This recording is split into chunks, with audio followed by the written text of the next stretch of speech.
Mélanie, on n'a pas besoin de vos pardons. Au banango, au final.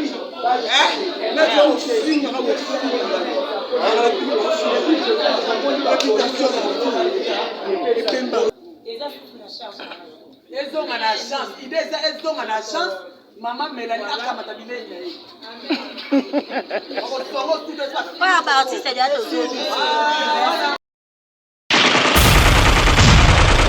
Le Congo ne tombera jamais, car la victoire du Congo dépend de l'Éternel, Dieu des armées, et à ses prophètes qui craignent l'Éternel, comme l'évangéliste Bishop John Israel Makiese, descendant de Fumu Kimbangu, Jean-Baptiste et troisième millénaire.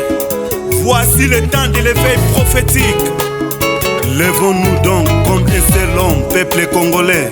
Défendons notre patrie, car le Congo ne tombera jamais. Vouloir c'est pouvoir, c'est maintenant ou jamais, c'est maintenant ou jamais, maintenant ou jamais. Eh Yahweh, sunga peuple congolais bitumbo tozobunda, ezaya nzotote, ezaya molimo. Archevêque Coutinho Fernando, eh Yahweh, sunga Bishop John Makiese bitumbo. Même qui est plus pratique, il y a un bateau, il y a théâtre que peut-être domaine sous. Alors je me suis dit, na bandano pas na ngamoko. Na que comme banda kwa voisin te, ce qui n'a combien pour namate parce que j'évolue plus dans les théâtres. Alors ce qui le long pe na saté, ce qui na salle émission après ça la 15 jours il y aura quelqu'un au lobana zo relève wana na salle émission après eux pour plaider pour na makoko o le loi tiki biso, je ne souhaite pas ma mort bien sûr. Après, Nathalie, il y a eu des icônes. Oh, il y a ceux qui l'ont autant comme on en France. Élément émission, il y a eu émission pour Papa Doudou, émission pour Papa Sans Souci, émission pour Yadadi, au bon Dieu, son bakoufa, Batika Bissopé à leurs âmes. Alors, quand on a fait l'émission après eux, c'était juste pour réveiller la mémoire Yabatou. On a eu quelqu'un, on a eu une icône, on a eu tel, Oyo Asala a défendu le drapeau, Oyo on a ma œuvre a fait sa conseil, Oyo quelqu'un vous allez oublier facilement. Dès dans cette émission après eux. Voilà. Dans l'émission après eux, je me suis dit, il y a ma famille, ma proche. Si il y a des parents proches, il y a des alors il s'est fait que je me suis lancée et pas ma veuve. Je me suis lancée et pas ma veuve. Il y a papa Nabiso. Mais je dirais vraiment pas que papa Nabiso parce que pas nanga voir Batouana Nyoso Baza vraiment Bakoko Nanga. Pour le président Nanga Babinga Bomba Papa. C'est-à-dire que Baza Bakoko Nanga. Alors on s'est lancé et pas Nabango. Comme Pengaï n'a pas œuvre nanga, Nasalaka, Nasa engagé avec les orphelins, Nasalaka, Nakenda Kota la orphelin, Nakenda Kota la veuve, alors Nabana qui n'est pas veuve. Il s'est fait que l'émission après eux, ils sont en alors pendant que je fais l'émission après eux, n'a veuve, numéro, il y a célébré n'a veuve, ils ont bien Sunga qui m'arrive. Ils ont la réalité, nous soutenons les gens na famille peut-être mibali obatika bango peut-être na société na misala oyo ba veuve rwandais que ça la bon je ne sais pas trop parce que je suis pas veuve d'ailleurs. Alors maman Mélanie Pakou a kanisa qui quand même na ba veuve na pesi penza merci parce que à telle émission à l'unité na kanisa ba veuve. Je pense que le goé sangisi biso lelo des concernant l'histoire de maman Mélanie, maman Mélanie, nous sommes à propos de quoi nous savons peut-être pour nous. Mes chers, je ne suis pas là pour me défendre, je ne suis pas là pour me justifier, mais n'ayez juste pour éclaircir ma camoufle et vous relater peut-être comment est-ce que ça s'est passé ma camoufle avec maman Mélanie. On a sali émission après eux, ils ont les cas. Et comme qui dans le mois d'octobre, je crois, on avait contact avec maman Mélanie. Tellement que nous avons un appel ébélé, tellement que nous avons un contact ébélé, et bateau balbaraki bakusunga.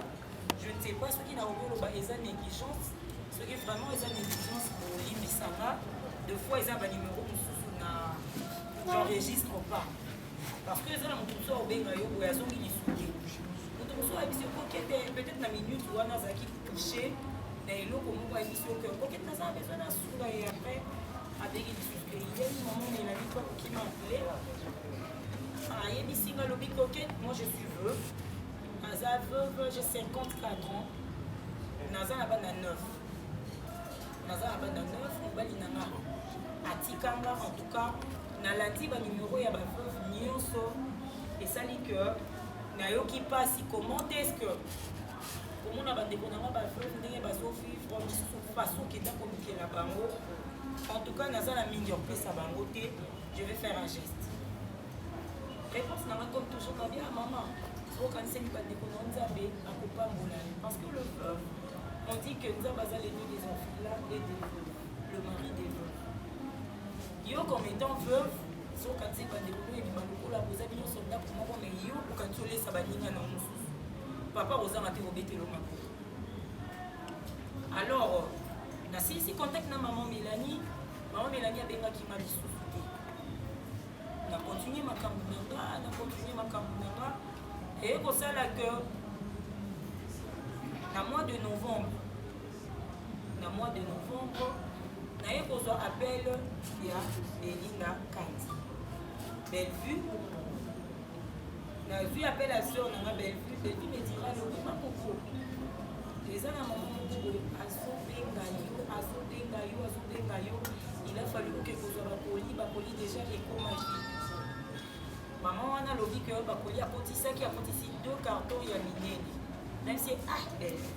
En tout cas on a joué parce que après ça il y a eu émission sur la salle qui a eu d'autres mamans qui soutenu parce que perdant qui va finir artiste il y a eu tout on a contacté.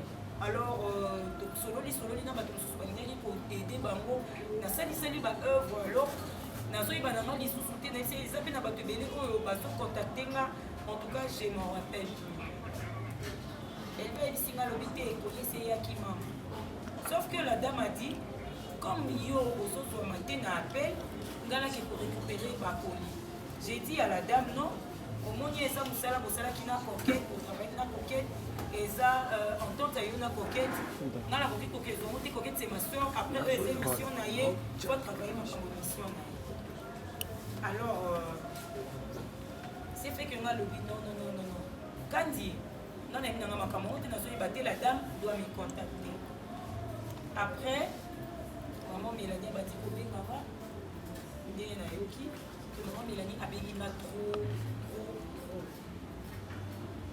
Il y a eu assez que maman Mélanie a benginga lisusu, azokanga lisusu. Mais c'est quand coquette ici pour moi qui est vers fin novembre. En tout cas, pour être vraiment franche, nabandé kokoma ici comme il a quitté. Nabandé kokoma te. J'avais vraiment pas de temps. À part vous avez vraiment pas de temps. N'avais un kilo moko boye. Na évité sur les morts de banini. Je me disais et puis tellement que alors il n'a pas son comique pour le but de la part de maman Mélanie. Non, comment quand on le but de la part de maman Mélanie. Du coup, nous avons un kilo et tellement que j'étais trop occupée. Dans la dit ma camonanga, la salle ma camonanga et kilo on a aux carton maman Mélanie a bien qui s'y belle. OK, t'as ce qui vous cas de côté. Et pour ça là que les bon maman problème est ça comme on le dit biloko ezali tu confirmes que ça et que ça musika na kende na soango na ya nango mais vient disposer voiture na ye a disposer chauffeur na ye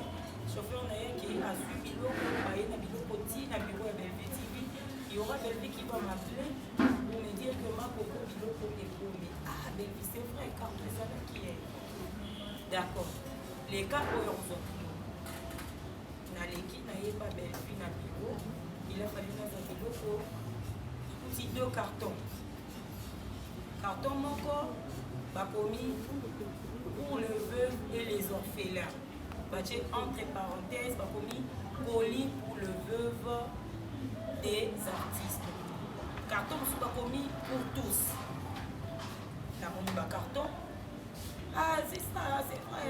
Et puis, ici, ben, ok, d'accord, dans ces cas, tout ça, la déni, tout est dans la dame, mais si ma vie, on va la faire numéro, on veut la. On a dit, allô, maman. Ah, maman Mélanie, c'est coquette. Ah, tu as sauté, ma copine. Ah, maman Mélanie. Na évité, mais na somme na nga ba appel, na somme na ba appel, mais attention. Papa, allô? Ah, si. Et on sait la cœur. Oui. La ici, maman m'a dit carton awa. Et ça, deux. Le veuve et les orphelins. Les bâtis entre parenthèses, bah, lobby. Veuve comédien. Ici, bah, lobby, oui. Entre parenthèses, na tchewana, des bah, veuve comédien. Les alliés juste. On a ma veuve dans les cartons. Coquette. Panza carton. Coquette. Panza carton wana. Coquette panza carton. Oui. Dans mon panza carton, au coup de biloko en vrac, na sachet na kangi pour le veuve. Et ça n'a pas combo na bango. Ce que mon va commis papa mundoueri, et ça pour na moi mundoueri. Ce que mon va commis pouloulou, et ça pour na moi pouloulou. Ce que mon ok, alors bisous mon chamo mupandi. Oyo etikali en vrac, dans les locaux na kati opona. Et c'est bénitieux au sui. Le reste qui est découpé, ça va orphelin moussousou. Oyo etikali na carton en vrac. Bona. Et c'est bénitieux au sui.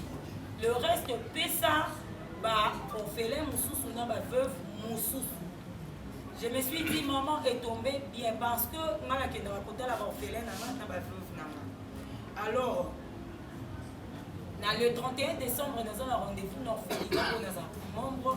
Pour nous, petits cas de ah, ça tombe bien. Chaque colis, pesa, veuve, colis, c'est non comme ok, maman, c'est bon. Mais dans le carton, na yopé, belle vie, ce qu'on s'appelle la voyage aux vélos pour aller à Zui.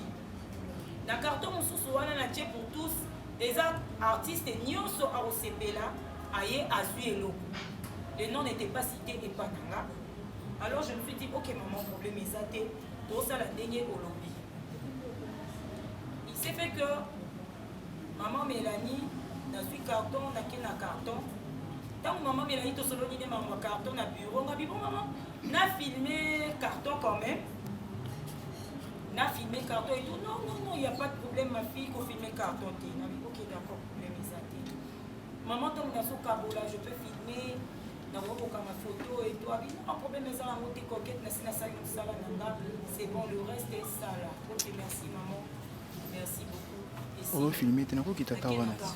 Pardon. Vous signalant d'ailleurs que après eux, les émissions Oyo, je me suis dit que Tanga comme étant moi, Oyo Naza régissime peut-être, Oyo Naza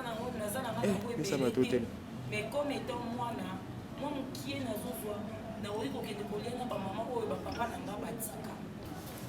alors la suite à carton na bandi pour séparer bilou qu'on a suivi chaque colis et à chaque veuve na tché à part comme maman lobaki na suivi bilamba na kati ya bilamba en vrac et ça dit que na sepeli na oyo mwana monaki oyo esepelisa nga parmi bilamba ngana monaki namoni une robe rouge, une robe chemise et à rouge j'ai vu aussi une robe chemise de tobenga yango orange et ça marqué VL non c'est pas du Valentino mais ça VL pas commis very love je crois very luck un truc du genre pas commis en bongo alors na bilo commis balenga ko sepela nango na misu nanga parmi tant d'autres ezaki wana nazwi yango après eux eza mosala nanga je peux pas mélanger mosala nanga na ndako na vandi na panzi carton na ndako nanga te parce que na panzi na ndako nanga te na panzi carton na kasavu na bengi maman maman na panzi carton na travailler en tout cas na longoli biloko ya ba maman nyonso bilamba oyo etikali maman na bilamba en vrai kolobai nanga na pona na poni na moni robe moko robe chemise moko ya orange na robe moko ya rouge en tout cas biloko na poni ya wana nayebi ke parmi biso il y a tant d'autres qui sont des artistes lelo ovanda babengi yo 1 kilo mo eza awa 10 kilo mo eza awa ou tant que bato ndenge toza boye soki baoffrir yo cadeau en tout cas olingi olakisa motu wana ke cadeau non a considéré yango c'est ce que je fais maman Mélanie tindelingi elamba na rozo elamba na lati je vais me présenter pour maman monaki mwana nanga a considéré loko maman apesi c'est ce qui s'est passé avec moi donc nazwi elamba na lati nasali nango tournage et lelo toza baacteur toyebi makambo nini elekaka lelo namoni na biso soki oza na elamba te en tout cas na mosu pour apparaître ezaka difficile ezaka vraiment difficile yebisanga lelo elamba moko ekoteli oyo ya sika ovandi ozotala yango pendant 5 jours pendant ke batobeko tournage à chaque jour soko olata yango te mpo na nga namoni mama kanisi mwana ye abakiseli ngai eloko moko ya plus na kati ya bilamba na nga wi nalataki nalati vraiment en tout cas nalobi mama fo mona ndenge mwana kosape capacité ya maman mes chers batalaka yango te maman so aza capable kopesa yo libre ata lipani ya 100 francs li yango j'avais pas besoin naza namona maman pesingi elamba ya 5 euros ye mtanga France wani apesenga ya 1000 euros te soki maman zoyineka ya 5 euros je me suis dit maman opesinga bilamba nasui elamba nanga nalati nayebi ke soki naleki na tournage maman kosepela koloba mwana nanga alati elamba mama apesaki ye voilà c'est tout ce que je fais après il a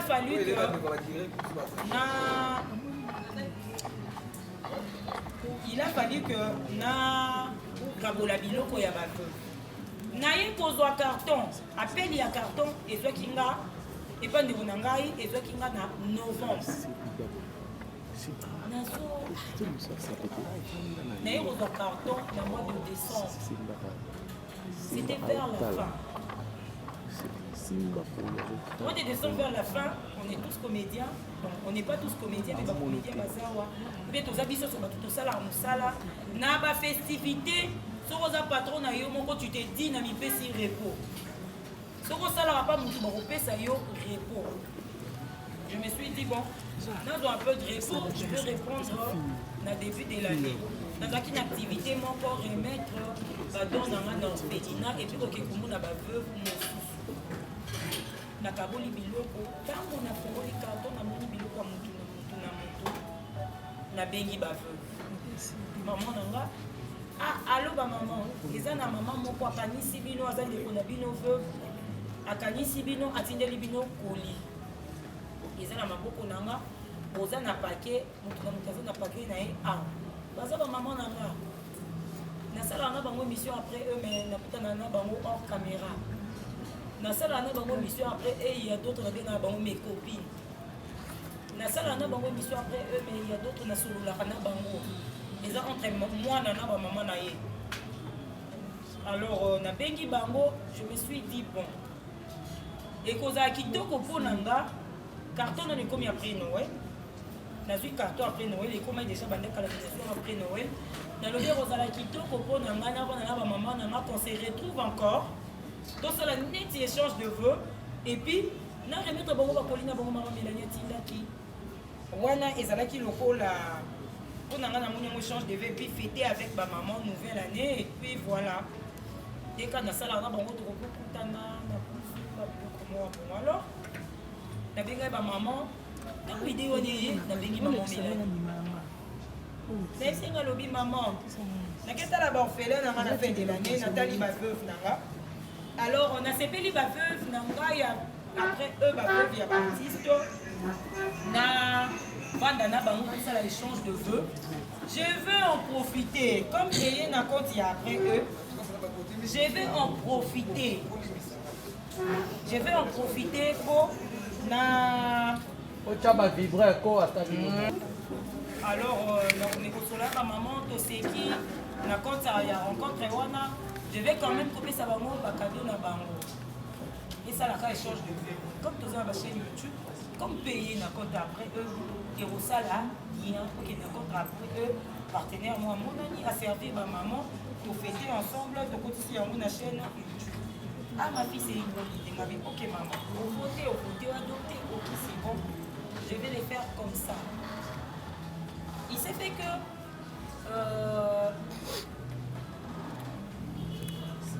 le 5 mai, je devais répondre mes activités. Et le 5 janvier. Mais le veuve était déjà au courant que Coquette vraiment à la colline à Vissou. Parce que la Bémaki va veuve.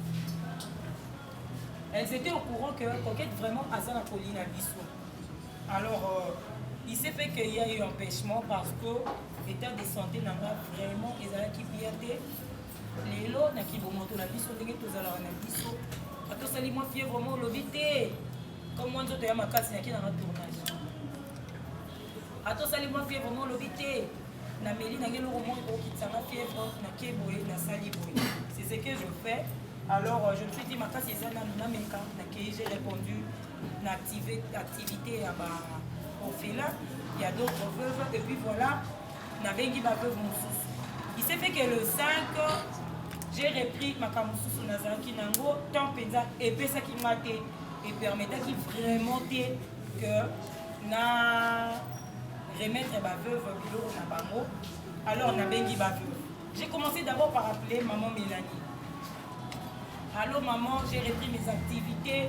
Allô maman, là pour ça en tout cas, j'ai compris que au benga ba veuve les sous-souto tout en rassembler bango le 5 et vous permettre vraiment des faute de moyens aussi parce que na comment qui déjà na bimisa moi et belé par rapport à la santé, na mako ebanda ko déranger déjà depuis mois de décembre na début. Alors na lobi maman na koluka moyen moko Koli et atteindre ma veuve. Ça l'assure que Koli est atteindre ma veuve. Mais de là mana bimisa lisusu na bana na bango to ça allait dire fait moutier et si ma lisusu ça va plus permettre. Maman lobi na mako OK d'accord, pour contacter ma veuve, oui, na contacter ma veuve. J'ai commencé par contacter ma maman Mado. Maman Mado Mandolina. N'a pas dit par contacter. Ah, maman Mado, tu vois les colis que je devais vous remettre. Il fallait que ça soit moi et le moment pour que nous ça m'a amené. Moi, ça a suscité. Alors, n'a pas ça la macasse et quoi atteindre bino kaka mikolo. N'a pas ce qui s'est vraiment pour que eh, bon là tu t'es dans Noël les colis et n'a récupéré colis après Noël. Bon là tu t'es n'a pas année à tous ça nous c'est les 5. Mais du moins, vous avez dit que vous avez dit que vous avez dit que vous avez dit que vous avez dit après, vous avez dit que vous avez calme. Donc, ça m'a dans les 5. Et l'occasion est celle qui est pour tout foot dans la société, vu moi, empêchement. D'ailleurs, vous avez dit que maman n'a pas empêché. En tout cas, maman Mado, je vais vous rappeler tantôt, comme tu as dit, mais quand même, pour Zouakoli, Naye, Oyo, Batide, là qui est. Maman. Et pour ça, là, après ça, j'ai appelé maman Yvette qui est la veuve à Papa Mundori. J'ai appelé maman Da Silva qui est la veuve à Papa Lissalangoma. N'a bengi bango, n'a bengi maman Mandolina, n'a bengi en tout cas le veuve. J'ai appelé maman Charlie qui est la veuve à Papa Chef. Malgré que Zobango, ils ont qui m'ont pas si, maman Charlie, maman Rose, la veuve à Papa Doudou, que Zobango, ils ont qui vraiment pas si. Mais na bengi bango na saki fond na zui bango na lobby na koya kotika j'ai appelé maman Yvette na lobby yo za mo musika mais permettre que bani ko baza pembeni nanga bazwa avant yo na bakoli wana il y avait Kolia 8 veuves et puis orpheline moko qui est maman de la paix orpheline ya maman Ewaso parmi bateau na cette na bango mission après eux parce que bakoli eza na bakongo eza bateau mission après eux. Nazui Koli n'a été déposé chez la veuve de Yadadi Kamala qui est maman Gisèle. N'a pas si Koli et voilà. tokangi photo na maman Gisèle, totindeli maman Mélanie. Maman Gisèle a salué maman Mélanie, voice maman Mélanie, merci, Nazu Kolinanga et tout. Je vais vous montrer la photo, je peux peut-être envoyer des voice. Oui, je ne sais pas si vous dites ça. Alors, maman Mélanie, Nazu Kolinanga, Nazu photo, Natiti. Aussi Kolia, et puis Nakatia, carton qui en vrac, Nazu sac à main. On a contacté en vrac, Nazu sac à main. Il m'a plu. Et c'est pas ça qui m'a. N'a pas si maman Gisèle. Il a dit que les maman Mélanie a fait ce biloko et tout, n'a vu ça quand même, n'a déposé. Et puis tout ça, il y a ça là. Après, il y a eu maman de la paix. C'est maman de la paix. Colline a eu un rôti que l'eau a pinalandi et tina tournage place Falazala. N'a déposé Colline a eu. Maman de la paix a sali voice. Maman Mélanie, merci. Colline n'avait pas coquette et tout. Maman Mélanie a dit, il n'y a pas de quoi et tout. Maman Mélanie a eu Robenga. Maman Mélanie, maman de la paix. Ah merci, moi on a ça papa. Mais tu fais comment pour comme il a ah oh batunanga. Les hommes ça nanga sala ya après eux. Motema nanga. Je l'ai fait parce que na mon rango eza vocation nanga. Eza appel nanga. Na bengami pour servir. Na ça pour rendre service. Na kotika la kolekate na yebisa mutu pardon tindelanga eloko pour servir ma veuve non. Naza mwana soki na moni place moko na ko sunga mama mwana passe ya poli ko sunga mama o papa tikaki na kosala yango alors na ici maman Mélanie rabi non maman il y a pas de quoi nazo bunga tozo bunga na kama ba maman ko so ba poli na ba et au sala après maman de la paix en tout cas santé na ma et comment qui ko déranger ah mi musala fallait na songela lisusu na daki vraiment la santé ba ko répondre sous penza. Les autres peut-être diront que tout le monde a un tournage. Les lots, nous avons travaillé dans le dos du jour. C'est-à-dire, mon dos a tourné presque tout le temps à Zokotisa Mwanda. Parce que aïe awasui. Maintenant, vous pouvez dire si comme Zokotisa, tu ne fais que Kobimisa. N'a pas hôpital na biso à l'élo. Quand vous êtes en très bon état de santé, en tout cas, tu dois payer les prix. Naza maladie. Donc, quand vous sentez répondre, je suis encore malade. Maman Mado. Ah, mandoline, parce que tu as qui mandoline. Mandoline, en tout cas, naza na moyen ya koya kotika bakoli te wana eloko wana ezosala na mois de janvier moyen ya kotika vraiment biloko eza lisusu te parce que naza na makambo ebele ya kosala maladi nga naza nango je peux pas montrer à tout le monde que nazobela boye nazosala boye nazosongisa boye y aura tel oyo ya kondima nga y aura tel oyo ya kondima te mais okoexpose état de santé nanga mpa motu nyonso te maman naza malade, en tout cas naza bien té, tant ils ont empêché té, ils ont permis de traiter plutôt, excusez-moi. Est-ce qu'il y a moyen, mutu na mutu azo biloko na ye? Koketi biloko za wapi? Ngabite biloko za na Kasavubu, na venu Rosi. Na kozongo facilement mabi maman. Okozongo facilement. Ata nazate, il suffit. Obenganga koketi na kezo biloko, na kosala signe no zo biloko na yo. Dans mon connu, maman ta siko. Moi, mon problème est que dans preuve que mon tutel a vu Colina. En tout cas, na sani effort, na bengi ba veuve, mususu na ebisi bango ikambowana. Ok, d'accord, tokoleka. Na tshenzambe nanga témoin. Veuve aleka lisuté. Nazo appelle la veuve té. Après, il y a eu maman Mélanie. Maman Mélanie a benginga. Mais comment ça se passe comment avec les veuves? En tout cas, maman, nazeli ba veuve, na moni bango ba benginga. Mais active toi mais kako benga bango bi ok maman nazo benga. Na bandeli ko benga ba veuve. Ah comment tu vas dire maman eza na Kasavu. Bon qui devons récupérer biloko nga et pour permettre nga lisusuté. Mais dans l'autre temps, si je qui place moko ou deux, je peux tourner. La semaine, je tourne 2 fois et puis je reste à la maison. Nazala bandeko ba komaka, nazala bandeko ba programmer un tournage après les 5 en tout cas na longola ya tournage ya moto nyonso oyo kutu bamonenga na 2 pièces je crois basilika makasi to bamonenga na 2 tournages makoko longoli ba tournage na biso nyonso mais comment tourner il devait avoir un truc quelque chose on a compris quand il s'appelle au vent dans les lois tu as des milliards pour bimisa tu otika la par terre tu vas te retrouver avec l'autre côté surtout un problème à santé. Alors na ABC na beki bango na bandi pa maman Mandolina maman tala boya ko biloko na biloko ke to koleka olobaki kasavu tala bokende moment nyonso bokende temps nyonso bokende mais ngana zoka preuve que vous biloko ba obenga ngana on permettre bon ko pesa biloko d'accord ce qui n'a l'équité na otinda moi. J'ai appelé maman Yvette, j'avais comme maman dit à papa Mondori, maman Yvette a dit en tout cas je suis loin. N'a dit que yo jour ni on se reçoit 14 au yo ticket. N'a begi ba veut nous to koleka.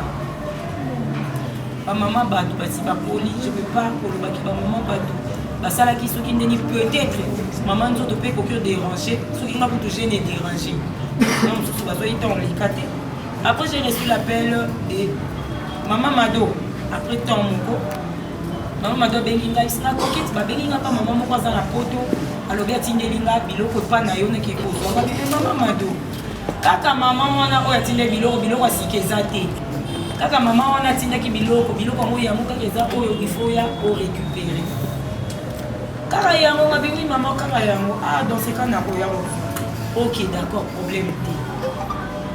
Na komi ko zo ba pela ba quand il fallait te dire qu'on biloko, quand il habite kaka biloko, kaka wane, mais pourquoi on mponi? On va passer tout roya rose. Maman Mélanie yo bengi. Peut-être ça se passe comment avec les veuves. On a dit non maman, ba bengi nga ba lobi que otindi biloko mususu. Mais nga nazaka na ba kolina bango wana. Maman Mélanie singa excusez. Te nga na ABC bango parce que nga na émission na nga surtout ça l'émission aussi ici, il faut éviter pe ça numéro na. Na ABC bango maman Mélanie a prélevé les numéros dans chaque fois na ABC bango que baya kozwa biloko oyo wala kaka bide bazo bengina ndi biloko akana biloko asika habite kaka wana remettre bango. OK, mais lukata veuve moko comme yo moizo permettre te lukata veuve moko aya vela baninga akabola ngabisa tombe bien et rendre grâce service à toi na ko benga maman Mado Mandolina. Allô maman, tala venir récupérer mais oh maman Mélanie oui elle s'est ngana ya kozwa ngabi OK ya kozwa ngo kabolela banika les problèmes te comme vous avez na réunion na bino.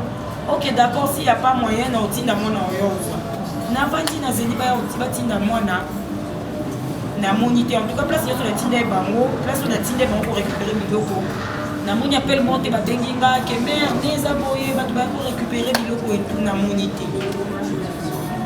Après, il y aura maman Mélanie qui va m'appeler pour la voir que non, quand on a sa veuve, moi, j'ai 9 enfants, na pesi biloko ba maman fait papa. Pesa bango biloko na bango. Na lobi maman.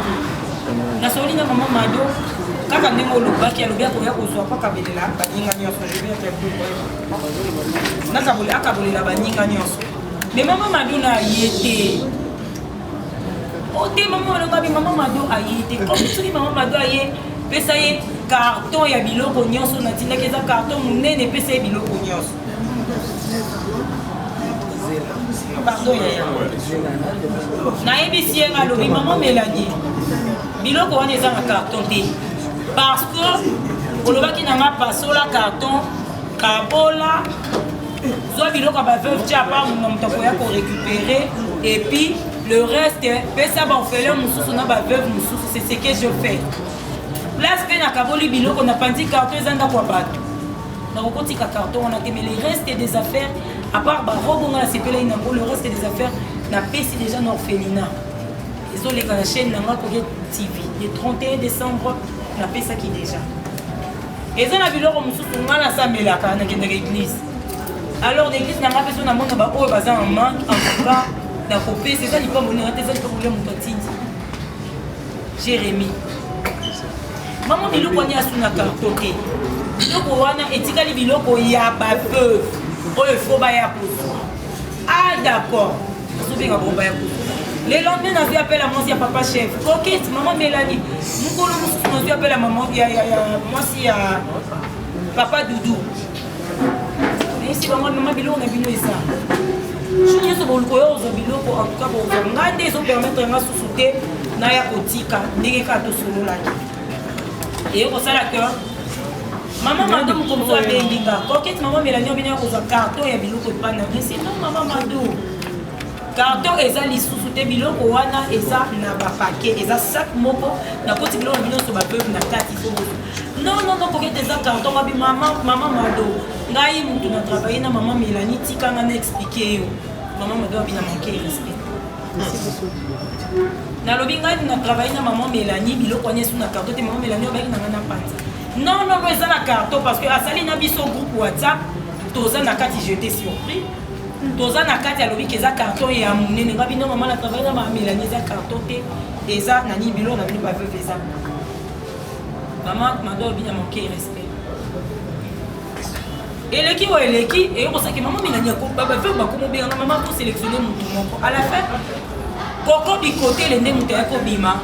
Alobi na ko ba sélectionner nga on est aux biloko et pas na yo kadi akoko nazo yeba te finalement nani ofwa zo biloko pa na nga ba veuve nyonso baso benga nga maman Mélanie aye ko benga nga na téléphone aye bisina lobi coquette naza maman naza veuve naza na bana neuf pesa ba veuve biloko na bango bi même maman nazo yeba te même message yango zo fuma pa na pesa nani biloko juste mais fais voir quoi apparaître mutali boso azo kabulela manima aye ko benga nga lisu coquette de toi ko toza na groupe WhatsApp na maman Mélanie à ça la groupe WhatsApp ndenge za na groupe WhatsApp maman Mélanie vraiment Coco Azar consciente et témoin maman Mélanie alobi ba veuve nyonso faut se soulever contre eux balela ba déclarer biloko na bako oyo na bina Coco Coco tu es sûr abi oui ba veuve tout ba contacter na babi Coco lokwa yo lo ba mingi yo chaka moto ke ko chaka coquette moto pesa biloko nzonga bite ko to sola bien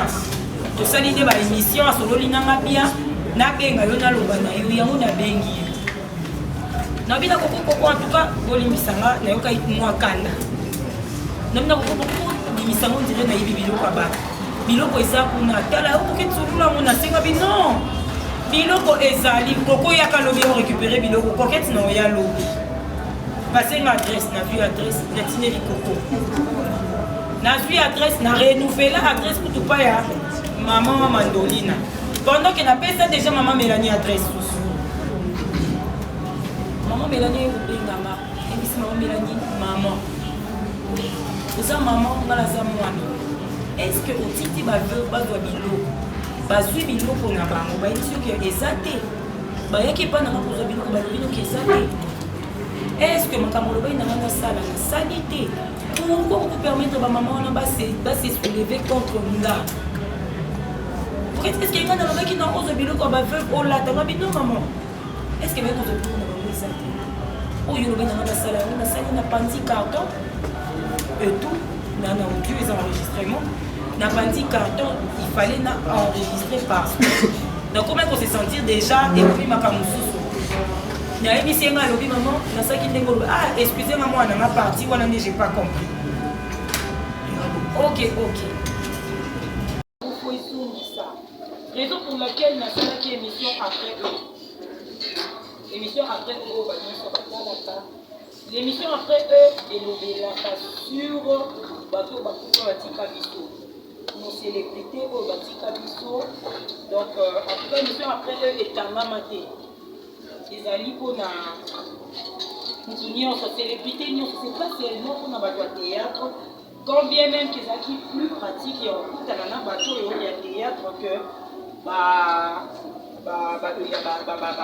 peut-être domaine mosusu alors je me suis dit na banda non mpa na nga moko nakoki ekomba ndako ya voisin te soki nakomi ndako na nga te parce que j'évolue plus dans le théâtre. Alors, ce qui est long à peine à zater, ce qui est l'émission après eux, c'est la 15 jours, il y aura quelqu'un qui va relais ou dans l'émission après eux, où est plaidé, que pour ma coco, ou le matiki, je ne souhaite pas ma mort, bien sûr.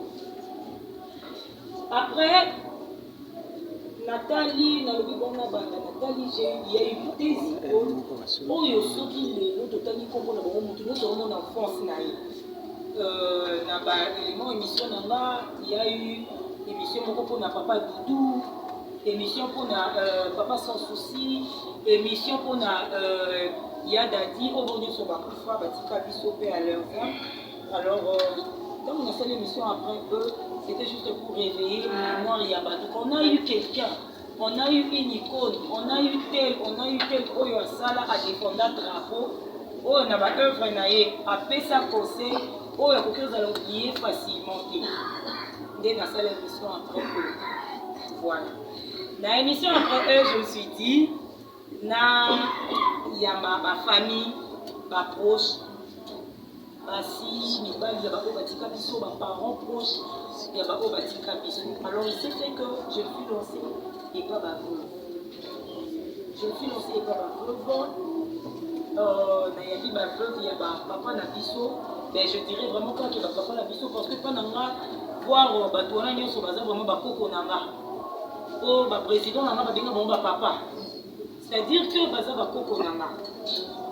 Alors on s'est lancé et pas Nabango.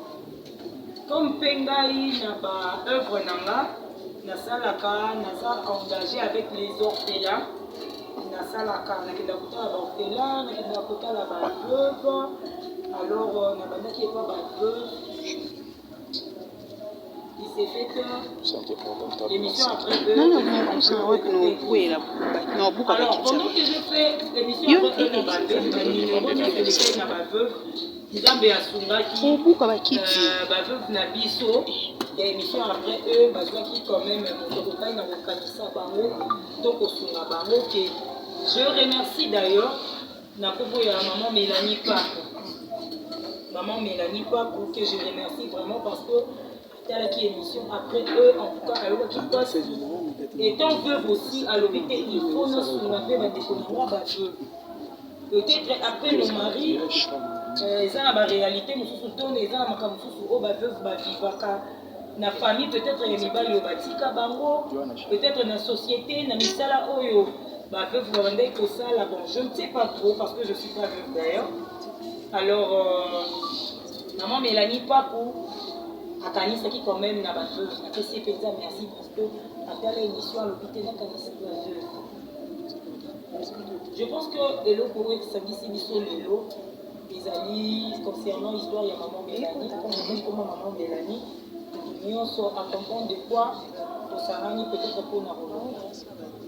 Mes chers, je ne suis pas là pour me défendre, je ne suis pas là pour me justifier, mais n'ayez juste pour éclaircir mon caveau et vous relater peut-être comment est-ce que ça s'est passé. Ma camarade était avec maman Mélanie. On a sali émission après eux. L'émission après eux, ils ont le cas. Et comme il y a mois d'octobre, je crois, nous avons eu contact avec maman Mélanie. Tellement que nous avons appel ébélé, tellement que nous avons contact ébélé, il y a bateau Bakosunga. Je ne sais pas ce qui n'a pas eu les négligence. Ce qui vraiment ils ont négligence pour l'immisara. Des fois ils ont un numéro j'enregistre pas. Parce que ils ont un numéro au Bénayo, ils ont l'issouté. Peut-être une minute où on a qui touché, mais nous comme on va dire que peut-être nous avons besoin d'un soutien et après avec les l'issouté. Maman Mélanie pas qui m'a appelé. Ah il dit si mal moi je suis veuve. J'ai 54 ans. Naza a 29. Naza a 29, Atikanga, en tout cas, na lundi, ma numéro ya ba veuve nyonso et ça li que na yo qui passe comment est-ce que comment na bandeko na ba veuve ndenge bazo vivre ni passo ke ndako na bango en tout cas naza na mingi après ça bango te je vais faire un geste. Réponse dans la comme toujours m'a dit ah maman au cancer du bandeko na nzambe a peut pas mourir parce que le veuve on dit que nous avons les deux des orphelins et le mari des veuves. Yo comme étant veuve, si on pense que les et du mari la besoin de son date pour moi, mais yo pour quand les sabanina dans le souffle. Papa aux arrêtés au bêter le mari. Alors, Na si contact na maman Mélanie a bien nga lisusu. Na continuer makambo nanga, et comme ça là que na mois de novembre, na ye kozwa appel ya Belinda Kandi. Bellevue, na vu appel à sœur nanga Bellevue me dira le dis ma popo. Les ans à maman popo boy azobenga yo, il a fallu que kozwa bakoli déjà ekomaki. Maman wana le dit que bakoli akotisaki 2 cartons ya minene. Merci belle. En tout cas na soye bakisute parce que après ça il y a eu émission sur la salle qui y a eu d'autres mamans qui soutenu parce que perdait qui fille na bango artiste. Il y a eu batu on a contacté alors soloni na batu sous baneli ko aider bango na sali ba œuvre alors na soye bananga li soutenu mais c'est ça na batu belé batu contacter nga en tout cas je me rappelle. Sauf que la dame a dit, comme yo aux autres matin appel, il faut récupérer ma colis. J'ai dit à la dame non, au moins il y a qui n'a coquette pour travailler dans la coquette, et ça en tant que na coquette, dans la petite coquette c'est ma soeur. Après les émissions naïe, faut travailler ma mission. Alors c'est fait que moi le dit non. Kandi non, la dame doit me contacter. Après, maman Mélanie a dit que maman Mélanie a béni trop. Il y a eu assez que maman Mélanie a béni les sous-sous. Et si ma coquette aussi pour moi qui vers fin novembre.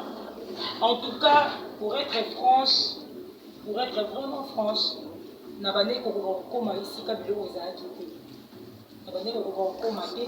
j'avais vraiment pas de temps. À part vraiment on n'a pas de temps, on avait un kilo moko boye. Je me disais et puis tellement que alors il n'a pas communiqué pour le vie de la part de maman Mélanie. Donc comment quand on le vit de la part de maman Mélanie. Du coup on avait un moins kilo et tellement que j'étais trop occupée. On a dit ma kamunanga, on a dit ça ma kamunanga et tout. Kilo on a reçu un carton, maman Mélanie a bien qui ici belle. Ok, t'as joué pour le cas de côté. Et pour ça là que bébé a dit bon maman problème est comme on a vu biloko ezali tu confirmes que ça et que ça musika ngai na kende na zwango na ya nango. Bébé a disposé voiture na ye, a disposé chauffeur na ye qui a suivi biloko baye na biloko ti na bureau ya Bellevue TV. Il y aura Bellevue qui va m'appeler pour me dire que ma coco biloko est commis. Ah Bellevue c'est vrai, car les ala qui est. D'accord. Les cas de dans l'équipe n'a pas Bellevue na bureau. Il a fallu mettre biloko outil 2 cartons. Carton moko ba commis pour le veuve et les orphelins. Entre parenthèses, bah, commis colis pour le veuve des artistes. Carton bah, commis pour tous. La monnaie bah, carton. Ah, c'est ça, c'est vrai. Et puis, ici, ben, tu es d'accord dans ce cas. Tout ça, la dénité de la dame, ben, si la vie n'a pas comment la dame numéro, mais tu peux l'appeler. La bénie, allô maman.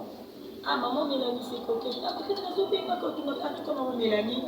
Na évité mais na zo na nga ba appel mais na évité ceux qui ont numéro na yo et puis na tika ko enregistrer ba numéro et on ça la cœur na évité maman na moni carton awa et ça 2 moko pour tous moko pour les veuves et les orphelins mais ba entre parenthèses ba lobby veuve comédien ayi singa lobby oui entre parenthèses na wana ne ba commis veuve comédien ezali juste pour la veuve dans les cartons coquette panza carton wani coquette panza carton wana maman Mélanie coquette panza carton dans mon panza carton okuta biloko eza en vrac na ba sachet na kangi pour le veuve eza na ba kombo na bango soki moni ba komi papa mondweri eza pour na mwasi ya mondweri. Ce que moni bakomi pululu eza pona mwasi ya pululu. Ok, alors biso yango tiango mopandi oyo etikali en vrac tala eloko eza na kati opona oyo esepelisi yo ozwi le reste kende kopesa baorphelin oyo etikali na carton en vrac pona oyo esepelisi yo ozwi le reste pesa baorphelin mosusu na baveuve mosusu. Je me suis dit, maman est tombée bien parce que je suis orphelin na baveuve nanga. Alors, le 31 décembre, nous avons un rendez-vous dans l'orphelinat où nous avons membre pour que les petits cabillons, ça tombe bien. Chaque colis, pesa, veuve na veuve, colis c'est un combo. Ok, maman, c'est bon. Mais dans le carton na yobe, belle vie, ce qu'on s'est fait la première aux vélos qu'on aille à Zui. Na carton mosusu wana na tie pour tous les artistes nyonso a osepela aye azwi eloko. Le nom n'était pas cité et pas nanga. Alors je me suis dit ok maman problème ezate to sala ndenge olobi. Il s'est fait que maman Mélanie na zwi carton na ke na carton. Tant maman Mélanie to solo ni maman carton na bureau ngabi bon maman na filmé carton quand même.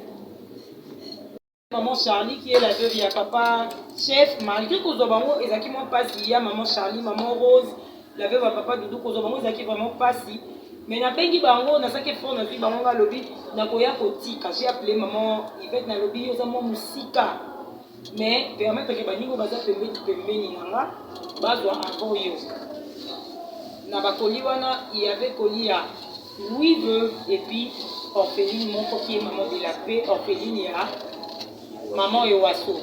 Parmi bateaux, on a fait une mission après eux. Parce que bakoli les gens ont une mission après eux. Nazui Koli n'a été déposé chez la veuve de Yadadi Kambala qui est maman Gisèle.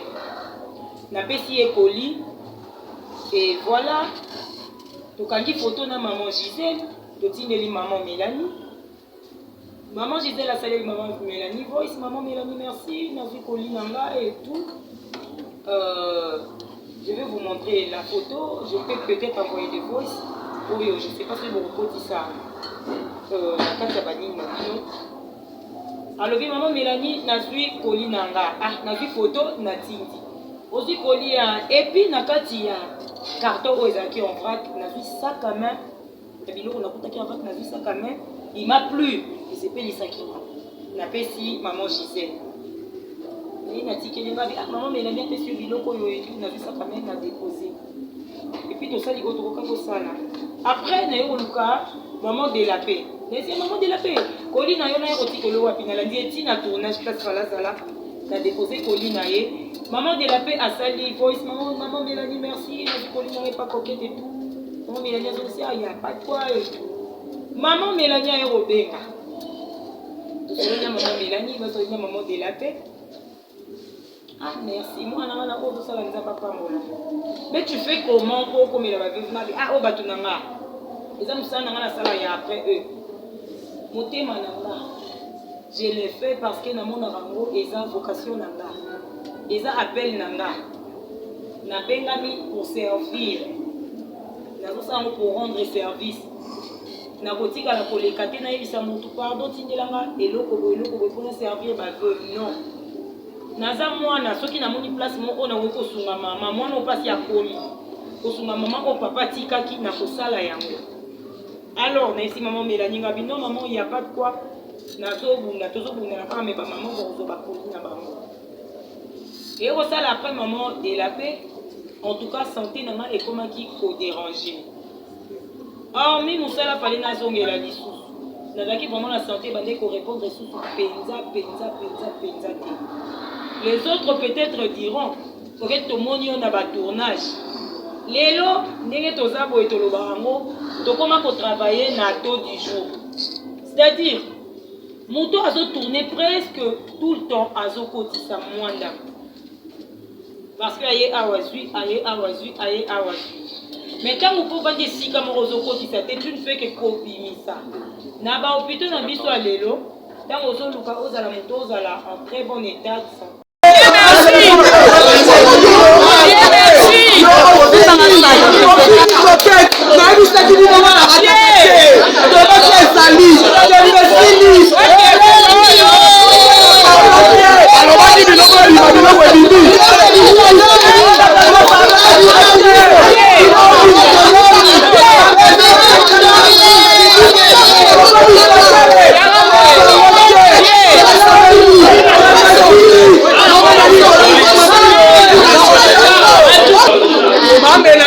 On n'a pas besoin de vos pardons.